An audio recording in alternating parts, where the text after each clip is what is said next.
Beyond Reach podcast gives the voice to brands, athletes, organizations in the outdoor space industry. Through open conversation, you're going to discover their stories, their successes and challenges, but also their vision.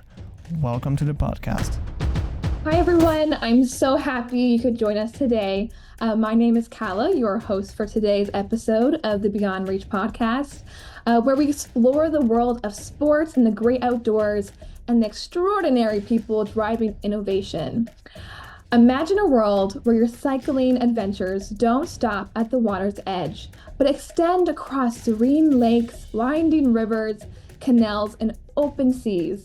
That vision has been brought to life by a remarkable entrepreneur who's redefining exploration on our blue planet. With nearly 1 billion bikes built for land, our next guest's vision is charting a new course for aquatic exploration.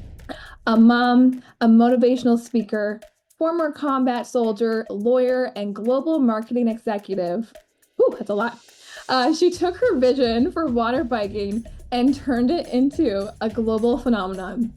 Recognized as a pioneer in water biking, she's the founder and CEO of Schiller Bikes, a company creating high-performance water bikes that had redefined aquatic exploration, becoming a new product category, a competitive sport, and a mode of urban transportation in over 80 countries. Her journey includes co-founding one of the first global marketing firms focused on sustainability, becoming the first person in history to ride a bike to the Farallon Islands in 2024, and building a brand so innovative, it was dubbed by Forbes as the world's radically designed bicycle.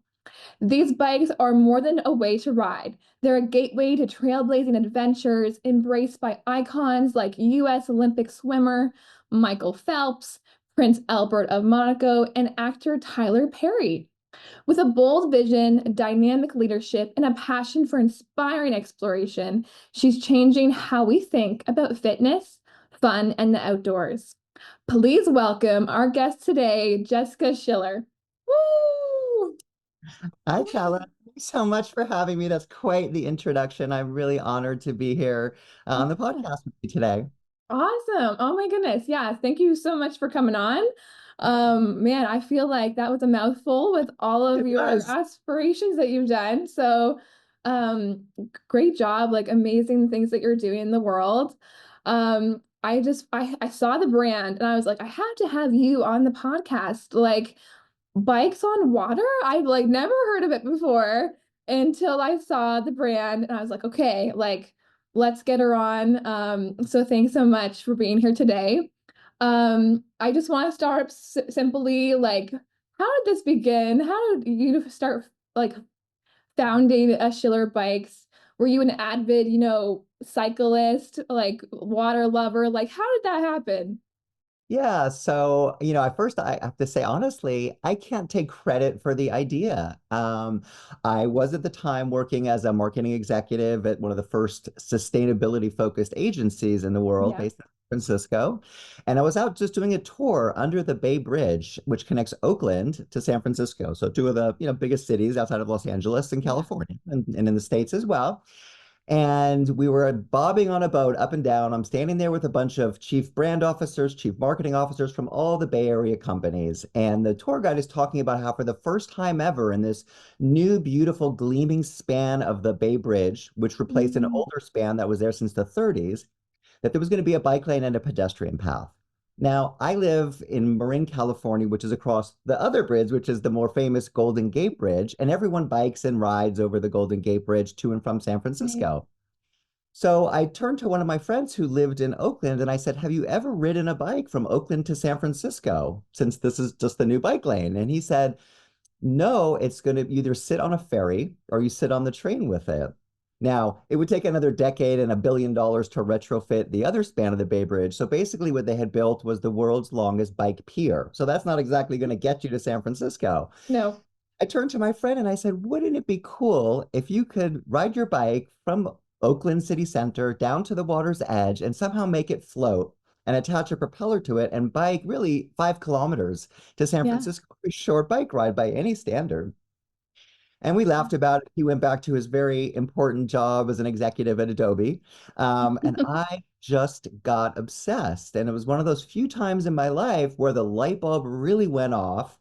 I went home. I was a single parent at the time, three little kids, put them to bed after this event was over and just opened up my laptop and just started searching, aqua bikes, hydro bikes, bikes that float on water. Yeah. And and what I found was that people have been trying this for well over 100 years. And there's some fun sort of Art Deco, black and white photos, big kind of Yeah. orbs to float a bike.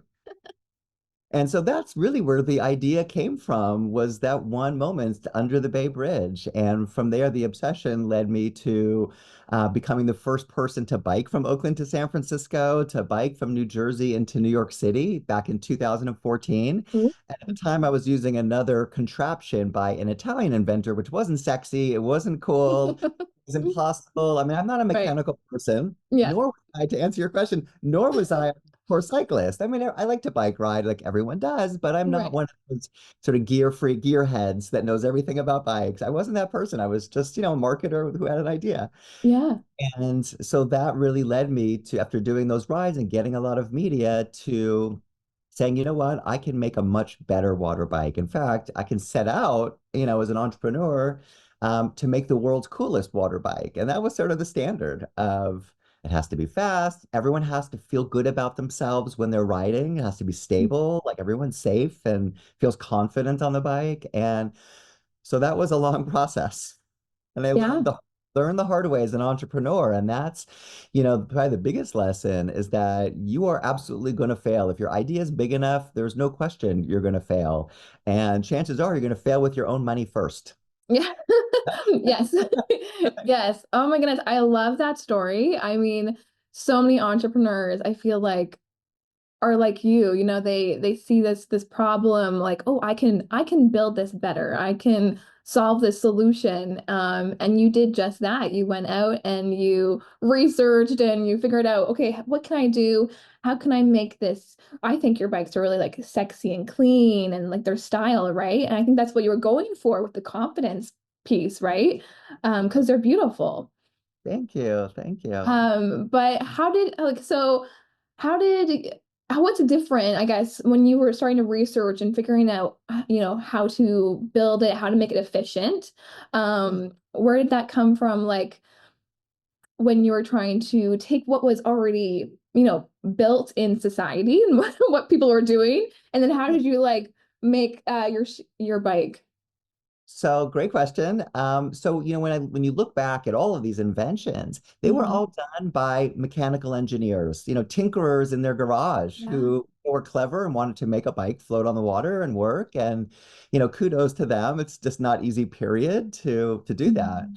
And what nobody had ever done, and I think I credit just being based here in Northern California and the San Francisco Bay Area, Silicon Valley, home of Apple and Apple design, and Yeah.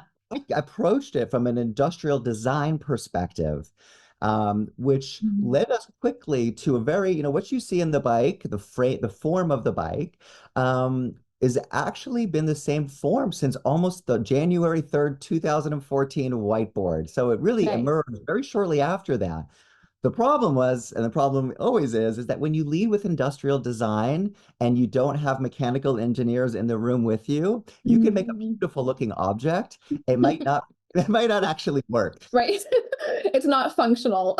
It's not functional. And Right. that led me down this path of, 7 months. I'm, spending all of my, cash and reserves and, sell the farm to Yeah. finance this bike, this project. And at the time, I, put together a PowerPoint based on our initial renderings. And I went to Mhm. go like any, San Francisco entrepreneur to go Mhm. raise money from anybody. My friends Yeah, and family yeah. raised money around. And very quickly, people were like that. In fact, one investor was like, that's the worst idea ever. Yeah. And I got laughed out of so many offices. Right. And people just wouldn't take my call, and it was really impossible. And so, Yeah. it was coming around 7 months. We had already made a number of prototypes. They were overbuilt. They were hugely costly. They're extremely, extremely costly to build. Yeah. And my team just wasn't getting it right. And it was failure after failure. And if you can imagine, Mark Twain once said, the coldest winter I ever spent was a summer in San Francisco. Summer 2014 was incredibly foggy, incredibly Oh cold, and no. soaking wet. My legs are scratched up from pieces of metal. It's freezing cold out on the Oh, water. Like, oh my goodness. like a real entrepreneur journey. And then it would turn to scorching hot, and I'd be in garages paying surly journeymen with cash and envelopes to get them to make a milestone to do a demo for an investor. Wow. And I was running out of money, Mhm. and I had to turn the lights on for Schiller Bikes. And initially, it wasn't even called Schiller Bikes. It was called Baycycle. That was what I called my rides across San Francisco Bay. The Bay. And, Jessica, there's so many great sports brands like Klein and Smith and Hobie. And why don't you just name it Schiller? It sounds kind of like it would look good on the water. Yeah, no, I like it. And it worked. So I launched the website in August of 2014, down, last dollars, like don't know how I'm going to pay anybody anymore. And it just so happened that we had arranged an interview with a journalist from Forbes magazine who came out to do a demo on this big, clunky, overbuilt water bike and Mhm. wrote this fantastic piece and called it the world's most radically redesigned bicycle. And when you Yeah. have a product in Forbes, people see it.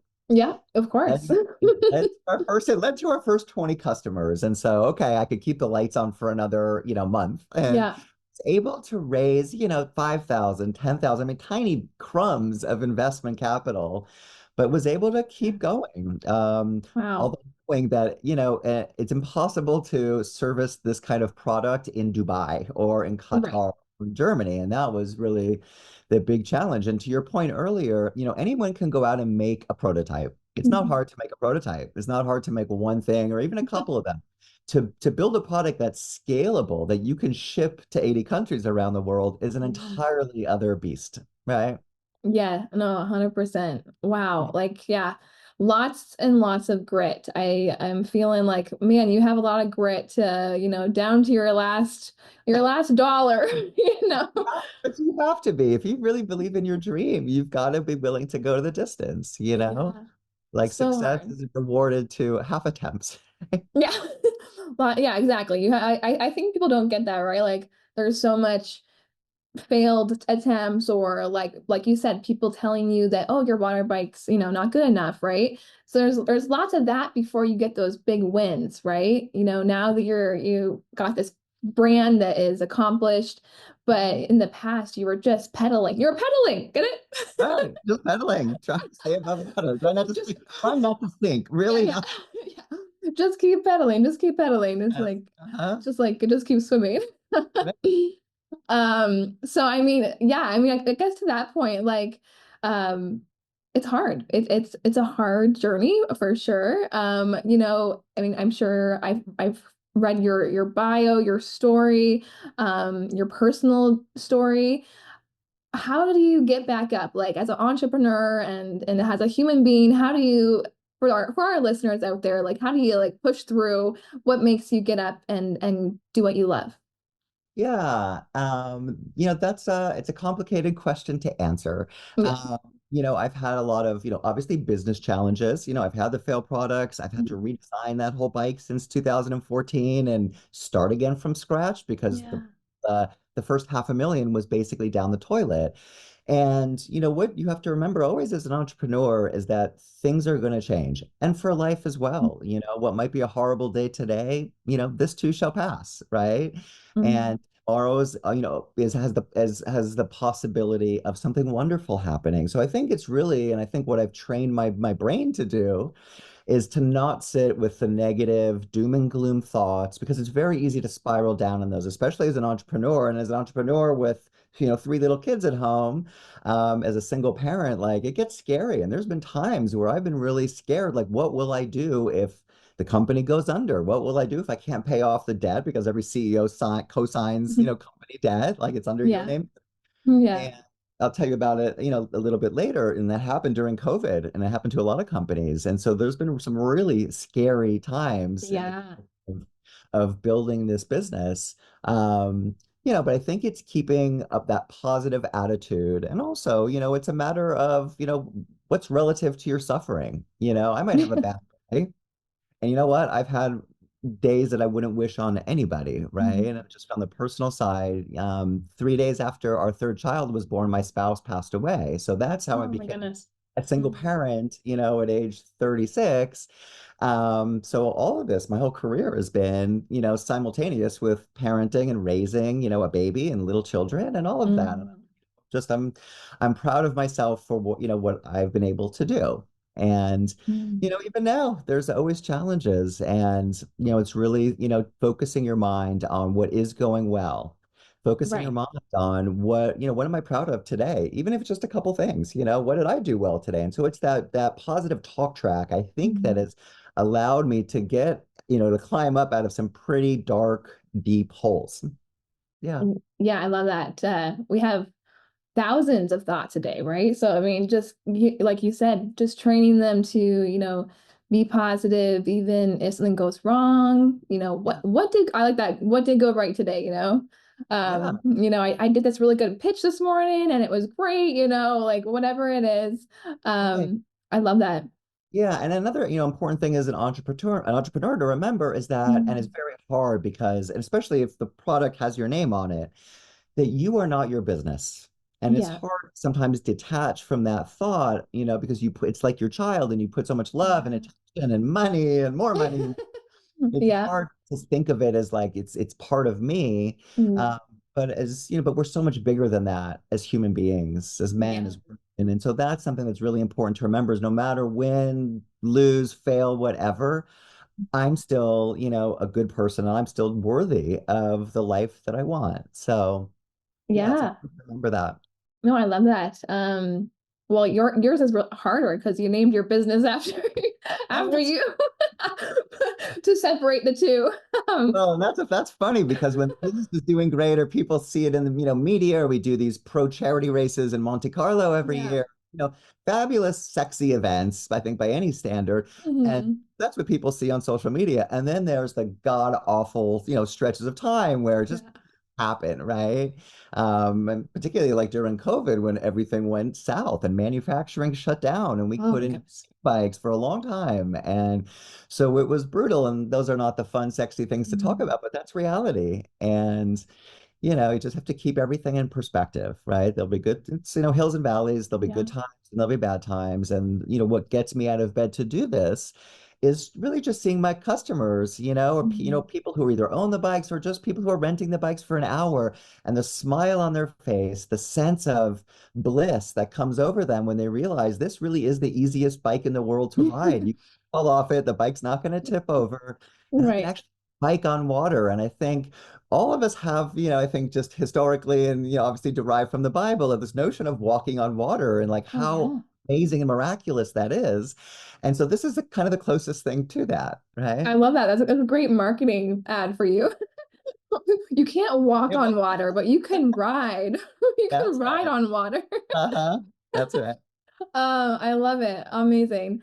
I mean, so I know you haven't changed your bike a ton innovation wise. Is there anything like how do you keep that competitive edge, in the sports industry? I know you just mentioned COVID and how difficult it was when people weren't out and about and weren't buying a lot of anything really. So yeah, how do you keep that innovation continuing with your brand?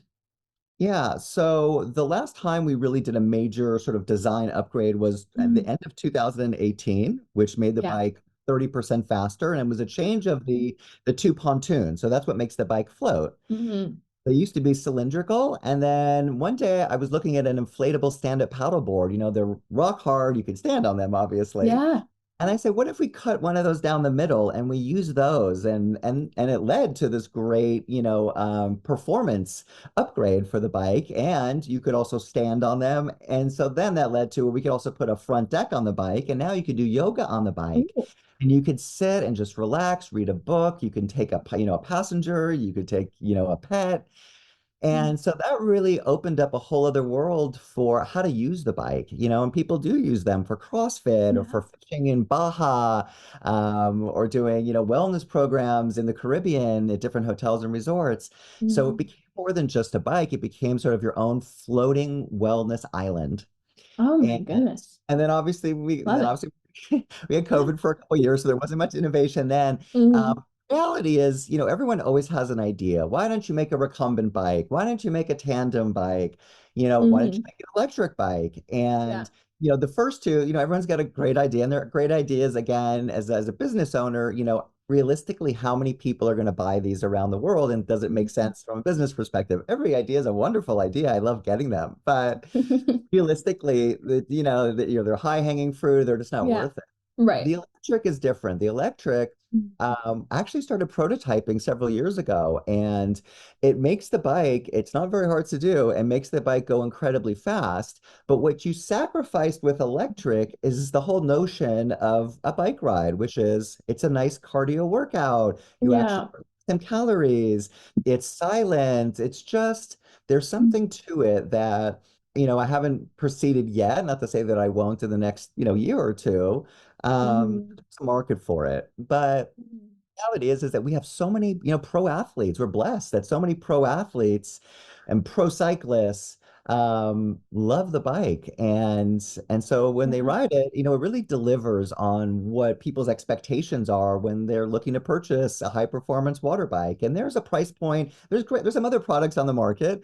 There's Hmm. plenty of knockoffs too you can find in China. Yeah, yeah. I'm sure. But Like anything. Yeah. right. But our bike is definitely the fastest. It's the most versatile. It Mhm. fits in the back of a smart car. So you can imagine a Oh. 12, they call it a 4 meter by, 1.5 meter catamaran Yeah. disassembles in 2 minutes, and you can stick it in the back of a smart car. So, Nice. which kind of goes back to the reason why I made it like that and not just a permanent big kind of Yeah. watercraft, is I really wanted to democratize access to the water for people that didn't have boats, for people that Yeah. didn't have a slip at a marina, and anyone who lives in an apartment, whether you're in Hmm. Toronto, Vancouver, or New York, or Boston, you could actually go out into the water and have your own watercraft. Oh, I really like that. I didn't realize it was so easy to assemble because I actually got a paddle board that's Uh, blow up, right? Because I don't have place to store it. I just don't. sure. And so that's really cool that you can just like assemble it like a paddle board, put it in your car and away you go, right? 10 minutes to assemble. So it's really simple. Oh, And I cool. designed this whole bike. Like, again, I wasn't a mechanical person going into this. I'm still not very mechanically minded, kind of klutzy. Like, I'm not that person. So Yeah. I wanted to design something that out of the box, it was a seamless, easy experience, no more than Hmm. 45 minutes. You read the manual, you put a few parts together. It's a simple Allen tool to screw the handlebars on and the Yeah. pedals. And that's about it. And then afterwards, once it's set up the first time, it's only 10 minutes from car to water. So it's not Yeah. this big ordeal that you have to go Easy. to just go have fun, right? Fun should be Yeah. fun, not a hassle. Easy peasy. I love that. Like yeah, wellness on water. I'm sure after COVID that was a great marketing because like, wellness on water, right? Like Well, everyone, is depleted. We're been isolated for so long. We wanted to get out, we wanted to do things. and So that and that's a great example of what one day seems like really horrible luck, right? This business yeah. is going to tank if we can't make them. What are we going to do? And people Mm. know what to do during COVID. And then one day, it was within the first, maybe 8 or 9 months of COVID, someone says, "Hey, Jessica, did you check Instagram today?" And I hadn't gone to Instagram yet. And he said Conor McGregor, notorious MMA, just posted, the UFC legendary champion, Oh, just posted of him riding your bike in Monaco. And cool. he's doing this big charity event with Princess Charlene of Monaco to bike from Corsica Yeah. to Monaco, which is like 160 kilometers. So it's a long endurance Wow. ride. And all of a sudden, of course, when you have someone posting to 40 million followers, it does a few good things for your business. Yeah, yeah, thank you. Because people were looking for outdoor activities when all the Mhm. bars and restaurants and movie theaters closed, everyone started hiking and looking to be outdoors. And Yeah. it actually helped me to bring the business back to life and reinvent. And now we're humming along. That's so cool. Do you want to talk more about Monaco, about the Sure. event? Like, what Yeah. is it? Like, what is it raising money for? I think it's really cool that, now that, they have these water bikes that you've invented, that there's this charity that raises money every year. It's so cool. Yeah, yeah. So there's a number of charities that we Hmm. support, on an annual basis. And that's really, what gives me the most joy Yeah. It's not the selling of the bikes, it's using the bikes for good, and raising money for worthy Hmm. causes is one of the best ways to do that. And so it was back in 2016 or 17, and I was doing a bike show in Monaco. It was called the World's Most Luxurious Bike Show.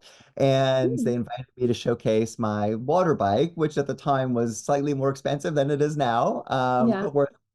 And it was, in a sea of $70,000 road bikes and mountain bikes and electric bikes that would go 130 kilometers an hour, and they were all in that price range of 30 to 70, $80,000. Yeah.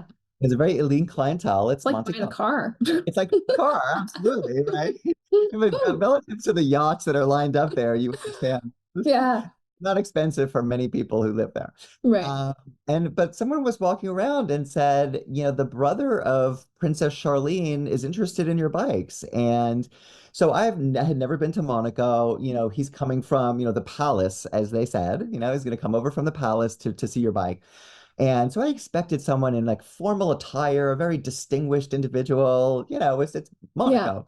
Yeah. And so about 20 minutes later, this, handsome, well-built young man comes wearing shorts and a t-shirt, and he introduces himself. I'm Gareth Wittstock, the brother of Princess Charlene of Monaco.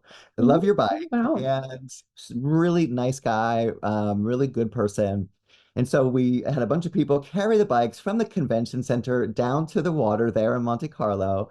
He and another like Formula One race car driver hopped on a couple bikes and they went for a ride. And of course, my heart is like, Yeah. what if something happens?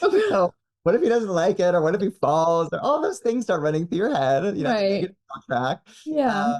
Then you see him coming back around, and he kind of flashes the peace sign, and he's got a huge grin on his face. And I was like, thank God, this is fantastic. Yeah. Then, he thanked me, and, maybe we'll see each other again one day.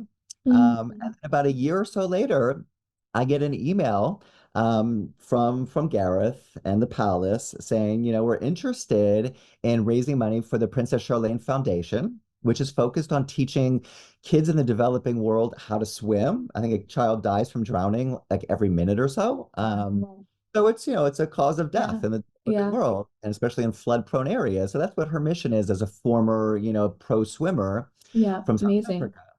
Hmm. And he said, I'm thinking of this idea to do the Riviera Water Bike Challenge. And the Hmm. first one was from Nice, France to Monaco. So I think it was like maybe 40 kilometers. But it was a great team. They got together a great team of, pro athletes. I think the first one was Nico Rosberg, the Formula One world champion at the time. Cool. Uh, we had Prince Albert, who joined for the race, which was Yeah. incredible. So he's a really wonderful human being, very affable monarch, very nice guy. Oh. And it was a huge success. And so on the heels of that, they basically started doing this every year. Now they do a course race in front of the ports in Monte Carlo. And they have about 80 participants racing on 20 some odd bikes, doing, a long relay, course ride. And then they Hmm. also do races in South Africa and Sun City to raise money for charity. And now what they're doing is this endurance ride from Corsica to Monaco. So all night long, 24 Oh hours, my goodness. um, really pedal to the bike, and it's incredible. But And it's a relay, right? Like they get to they relay race take those. Yeah. turns. Take turns. That's good. Your turn. I'd be like, Yeah, I'm exactly. done. So that's what we've been doing in Monaco. And then, this past June, we supported the Crossing for Cystic Fibrosis, Oh um, wow. which is a great charity started by a wonderful dad whose daughter was afflicted with cystic fibrosis. So Yes. it's a race from Bimini, Bahamas to Lake Worth, Hmm. Florida. So it's 80 Yeah. miles, 140 kilometers, something like that. We actually covered an athlete on that race.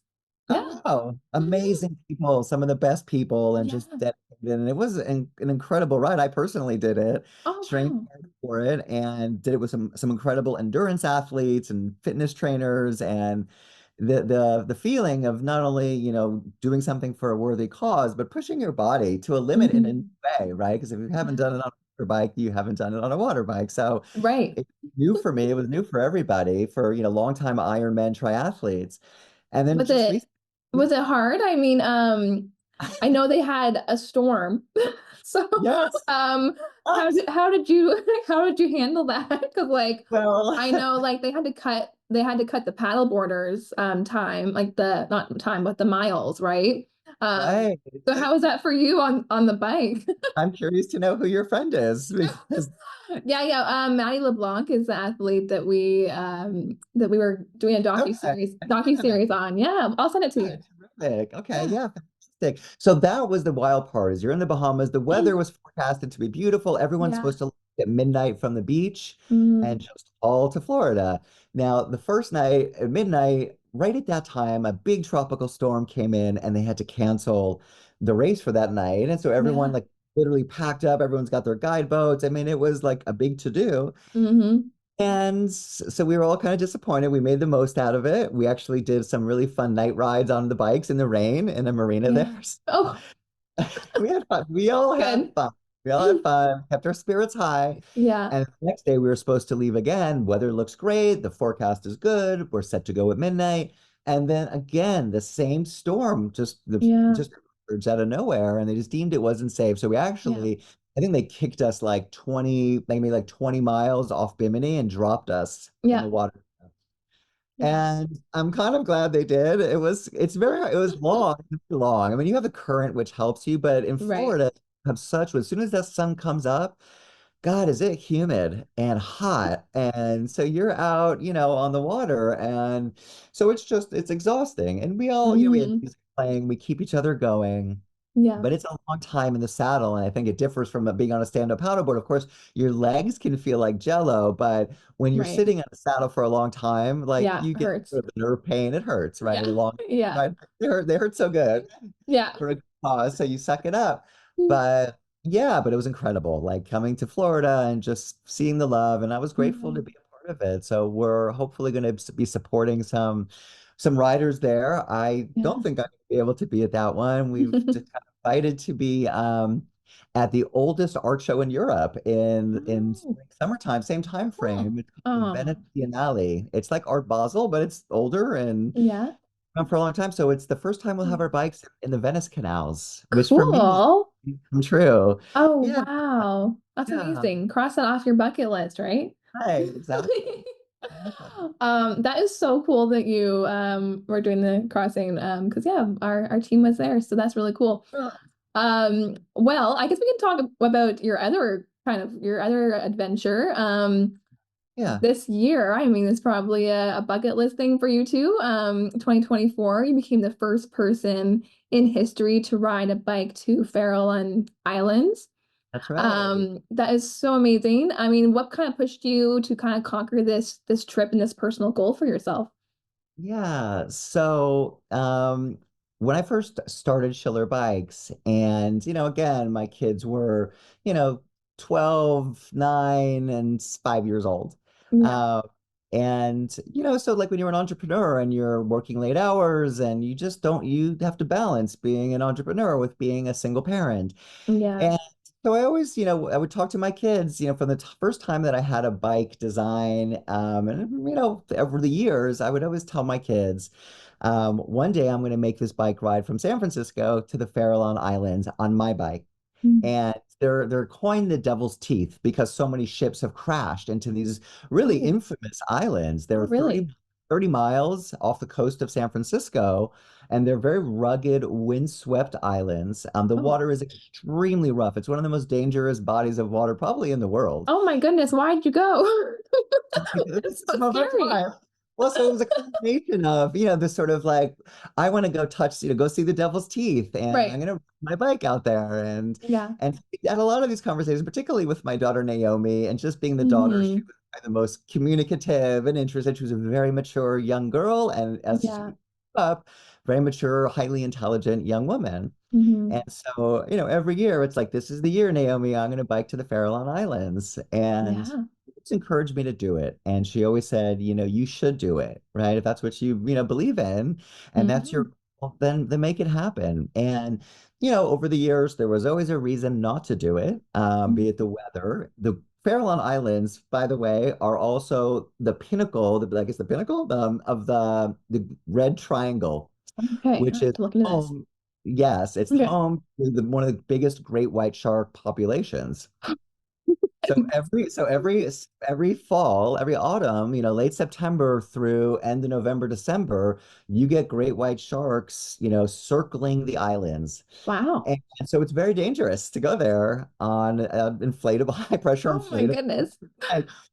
So, after all these years of thinking about it, 2 years ago, things were going great, business is fine, life is good. And my daughter Naomi, she was 20 years old. She was a student at New York University, just wonderful human being, tragically died of an overdose I'm and fentanyl sorry. overdose, which Mhm. is really, one of the biggest, curses and in the United States, but globally is there's Yeah. just I think it's every 5 minutes someone dies from fentanyl. So it's really insidious. And my daughter fell victim to it. And Mhm. it broke my heart. I mean, there's no better way to put it. It really. Yeah. So that's where I said earlier on in the podcast, Mhm. to have a bad business day has no Mhm. comparison to losing a child. Yeah. Uh, you lose a part of yourself. Yeah. And Sorry. so that's where, thanks. So that's where I decided that, I'll always have the grief. I've grown Mhm. bigger around the grief, and you never Yeah. get rid of grief at No. all. You just get bigger around it. Mhm. And I think about her every day, and she's with me every day. But I Mhm. decided that I needed to do something about it because I wouldn't want to see anyone else's kid, you know, fall prey to fentanyl or overdose Yeah. for any reason. And so that's where I came up with this idea for Naomi's Ride. And so this was a charity ride to raise money Mhm. for a wonderful nonprofit based out of Washington, D.C. called Shatterproof.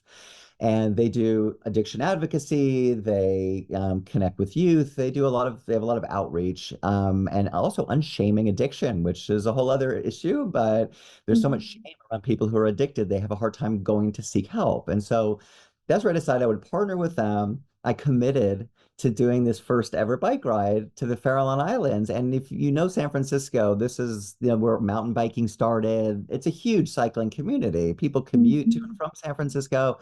And here is one bike ride that no one has ever done. So it was this convergence of I have the bike, I've designed it myself, I believe in it. I know it Yeah. can go the distance.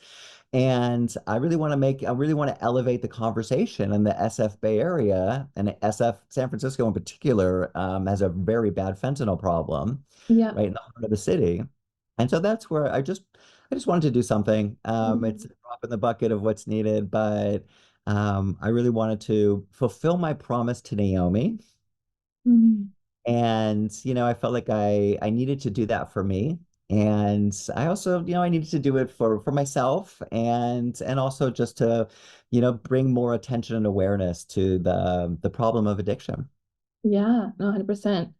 Wow. Well, yeah, I'm sorry for your loss. I mean, yeah, no business day is anything compared to family and loved ones and but it's a very beautiful story, taking, her and her memory and, doing it. Like, you said you were going to do it one day and you went out there and you did it, Yeah.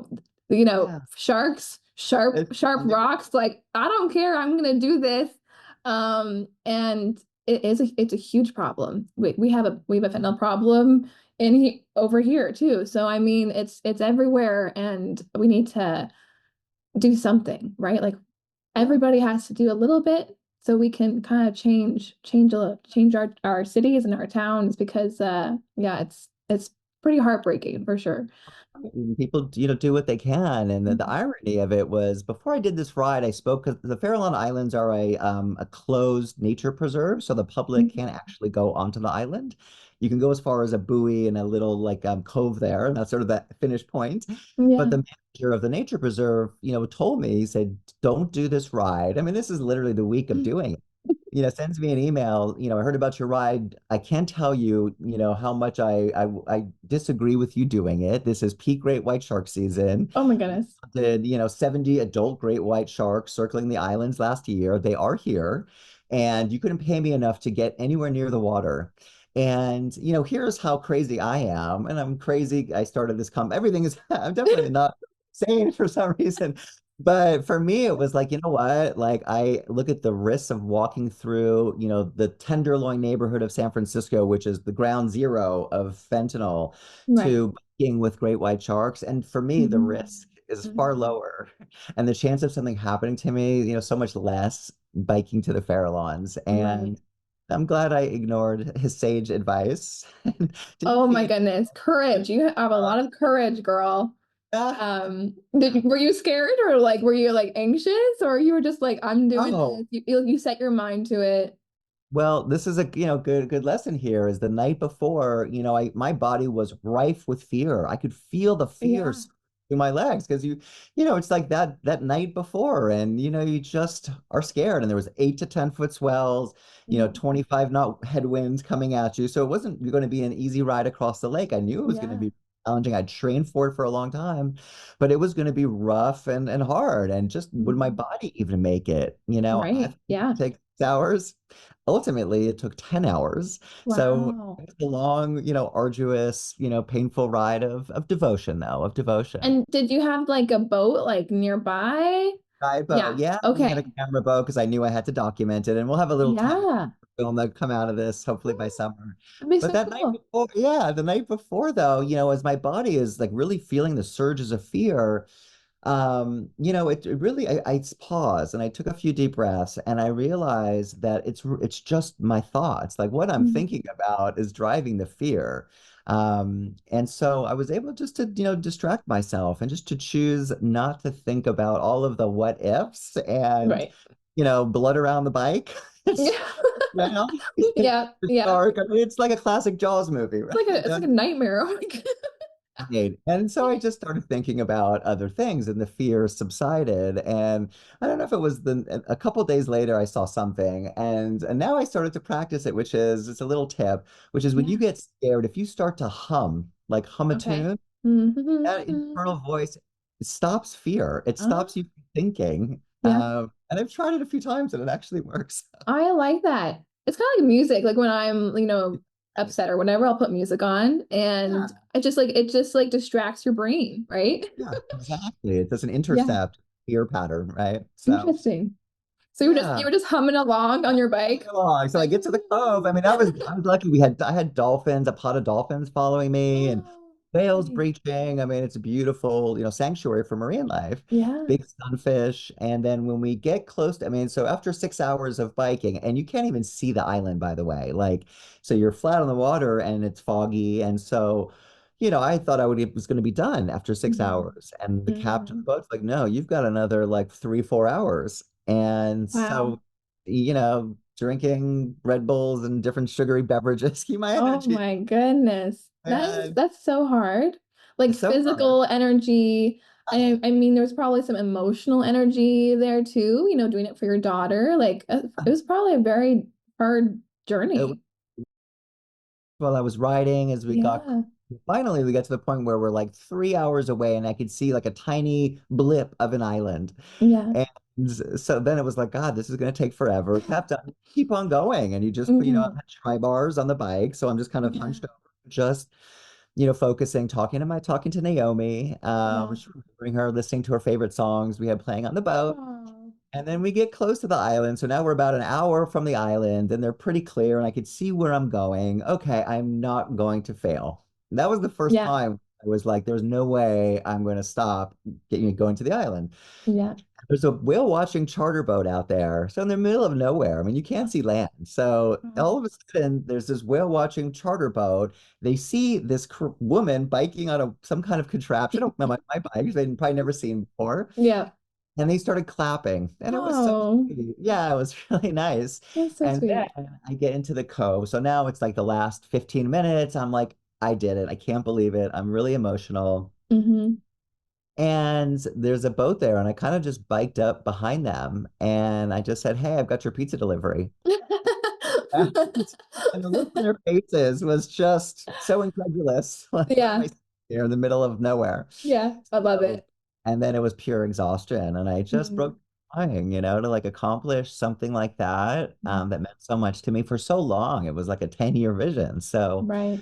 yeah, I So still beautiful. did it. Yeah. A very beautiful story. Like I'm getting chills. So like it was really really beautiful. And I'm gonna watch. Please let me know when that comes out because I would love to Yeah. see that. Absolutely. Um, okay. Wow. Goodness. What's my next question? I don't know. I'm just thinking about your journey and how people told you not to go and there's sharks. But how far exactly did you bike? So How that far bike is it? 30 miles. 30 So miles. like 6 in Okay. the morning to 6 in the evening, basically, give or take. So that's 30 that kind of miles. journey. And people have gone Yeah. long. Some people, a gentleman last month did a long bike ride. It was like 800 kilometers along the Australian coast, and he broke it up over, I think, 7 or 8 days, but still like a very Wow. long endurance ride. I've Yeah, had people that's biking fun. along the Norwegian coast. I've thought about crossing the Strait of Gibraltar. So I'm already like, once you do some of these endurance rides, Yeah. the bug comes from. Like I wasn't an endurance athlete before, but there's definitely a high to accomplishing and the training and just doing these long, brutal endurance activities. Amazing. My We'll goodness. see what's next. But for right now, going to Venice in the springtime, which is a very rare opportunity. It's a, massive art and architecture show. To have water bikes in Venice there and really talking about the future of urban Mhm. mobility. So it really brings me back to why I started this company was really just a bike from Oakland to San Francisco. It was an idea for Yeah. sustainable transportation, no GHGs. It's a beautiful, healthy way to get to and from a city across a body of water rather than sitting in Mhm. your car and traffic on a Yeah. bridge hours. And to me, it just struck me as that would be so much nicer. And when you look around the world, most of the world's largest cities are built on bodies of water, be they rivers or Mhm. canals or lakes. That's just because how we used to do commerce with ships, right? Yeah. And so, there's a whole new world, I think, that will unfold in the coming years for Schiller, which is really focusing on, how do we get more cyclists off, off streets and away from cars and buses and pedestrians and Mhm. use these beautiful waterways in a way that makes everyone's life better.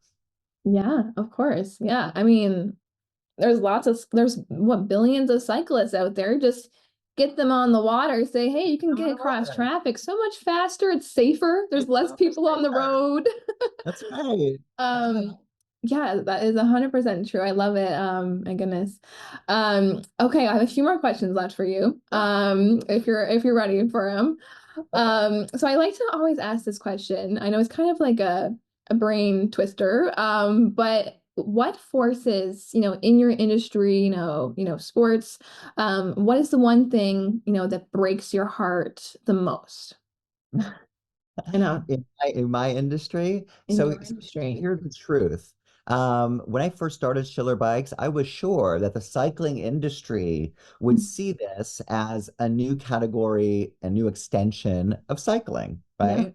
Got pedals, it's got some pretty great components. We use Gates carbon drive belts, which is the premium brand for land belt technology, land bikes that use belts instead Oh, of. okay. Yeah, yeah. Yeah. Oh, cool. Yeah, so above the bicycle. Any bike mechanic could repair Schiller bikes, which is great when you're around the world, different places. Any bike mechanic can fix your Schiller bike.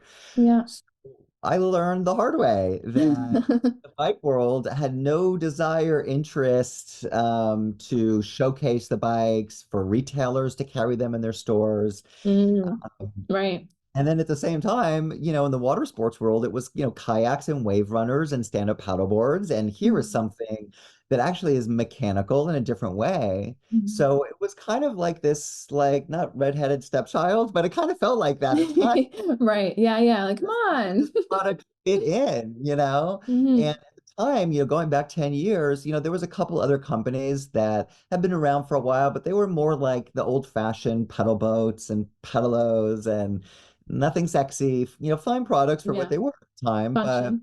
nothing that was like a real, high performance, bike that gives you a real cycling experience on the water. Mhm. And so I was really, alone on the sea of, in water bikes. And I really built the category. I say my team and I, everyone who was involved with this, investors, like together, like we really, defined a new category of water bikes. Yeah. And because I was really one of the first to do this.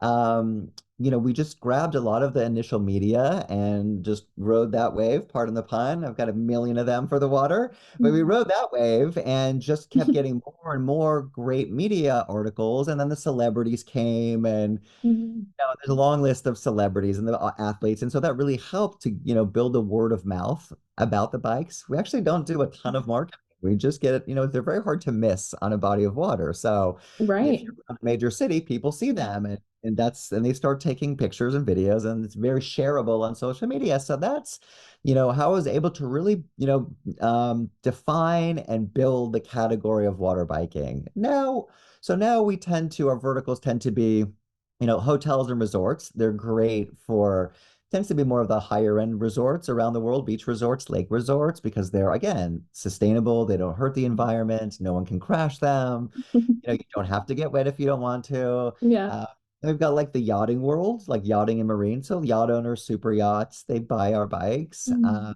And all the, really like lakefront homeowners, beachfront homeowners, it's something that's great for the whole family. So I think that's why people, love Schiller Bikes is that it's just accessible. It's easy for anyone to hop on, whether you're 8 years old or 80 years old. And I've had, Yeah.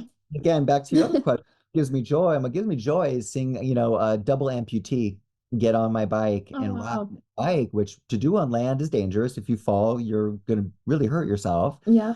Most don't do it, but on water, you can be, you can have two prosthetic legs and ride. I've had people who are blind go for their first bike ride on the Wow. water. So, and then lots of people in between who are recovering from knee surgeries and hip replacements, and it's just a low impact way to rehab your body.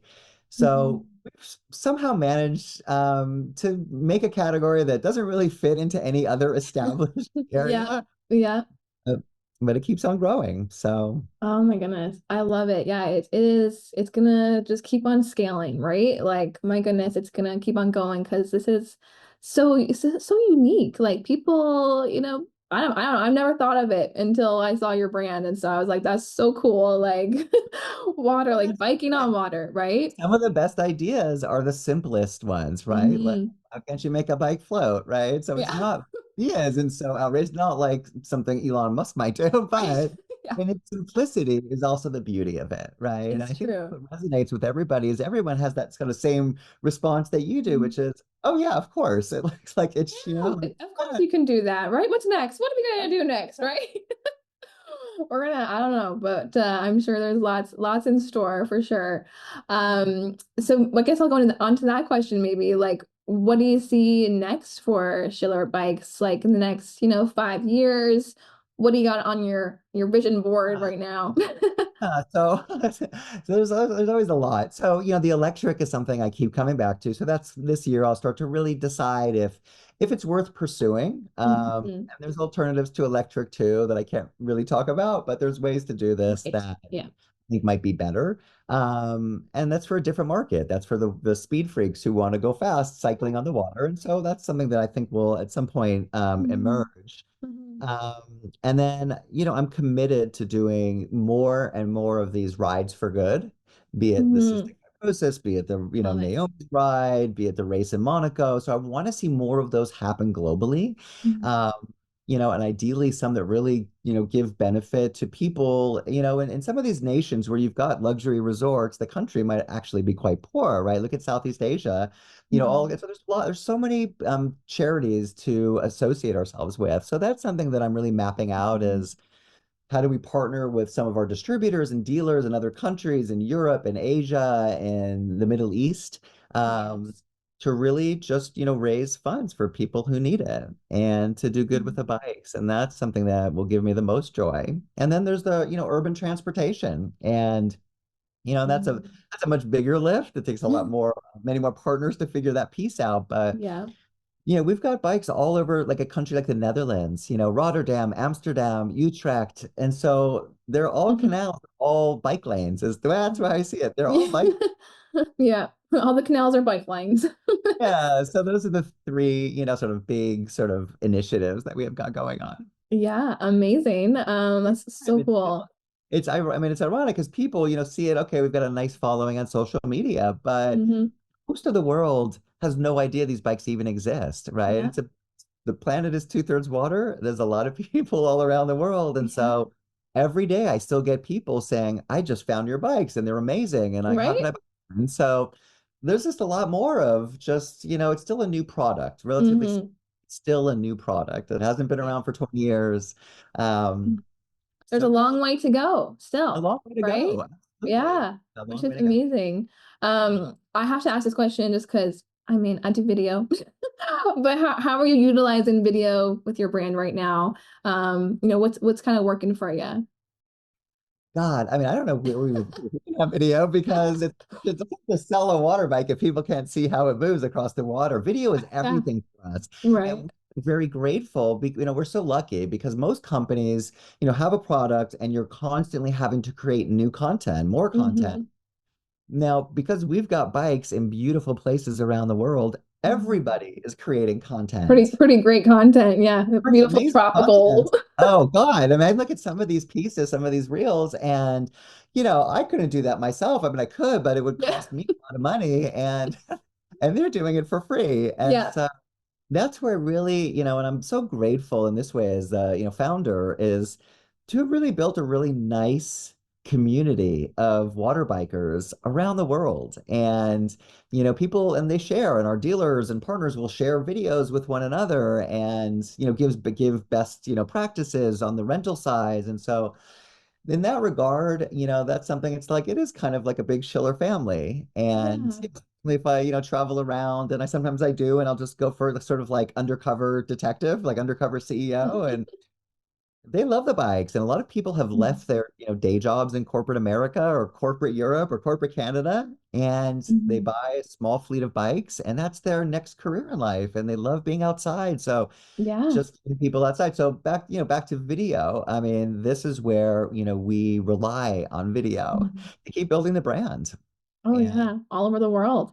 all Keeps over the it keeps world. you connected. And it speaks for itself. I mean, it's if you Mhm. can see it and you can see how fast the bike goes and see it from all angles and the smiles on people's faces or the athletes who are really putting grit into a speed trial, Yeah. um, it reduces the barrier to entry and it makes the purchasing decision much Mhm. easier and people just want to be around them. So Yeah, you can see it, we're you can feel it, hey, it comes across in many ways, right? yeah, Amazing. Okay, well, I'm pretty much at the end of our time here today. Is there perfect. anything else that, you have there that you want to say? Did we miss talking about?